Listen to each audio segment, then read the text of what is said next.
Hi everyone, welcome back to this video on dimensional analysis. Today we will discuss how to solve a dimensional analysis problem with more than one conversion factors. Let's use the question here as an example. It says that a newborn baby eats 2.5 ounces of formula 8 times a day. The question is, how many days before the baby must eat 1,000 ounces? Now, you'd be concerned about answering this question if you're a parent of a newborn who's trying to figure out how often to buy your formula. So let's set up our dimensional analysis equation. Recall that dimensional analysis is an approach where we start with a given unit, then multiply it with a series of conversion factors until we get the target unit we want. Because each conversion factor is a ratio of one unit to another, we can cancel the numerator from the denominator if they happen to be the same unit. This is exactly how we can take one unit and convert it into another unit. The general approach is shown here, where unit A is our given unit, B over A and C over B are two conversion factors, and unit C is our target unit. To solve our problem, we have to identify our given unit, conversion factors, and target unit. The target unit is the easiest to identify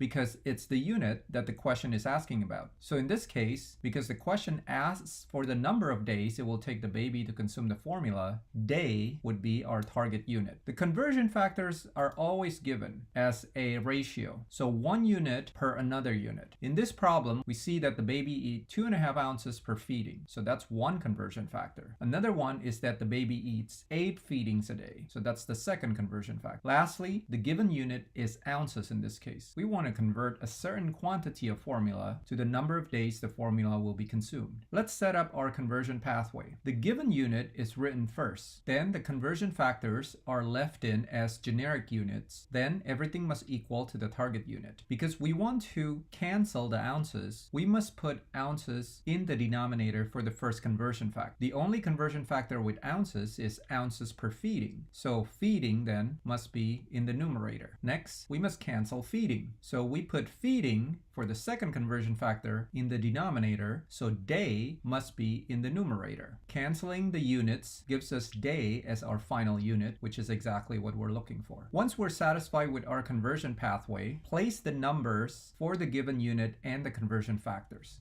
1,000 ounces, 2.5 ounces must go to the denominator because that's where the unit is located, and 1 feeding then would be the numerator. Similarly, the 8 feedings must be at the denominator since that's where the unit is, and 1 day would be in the numerator. Multiplying all these numbers in a calculator will give you 50 days. So that means it will take 50 days for the baby to finish 1,000 ounces of formula, and that will help you determine when the parents will have to purchase more. Let's wrap this up by having you try this practice problem. Bring your solution to the problem to class to discuss when we meet next time.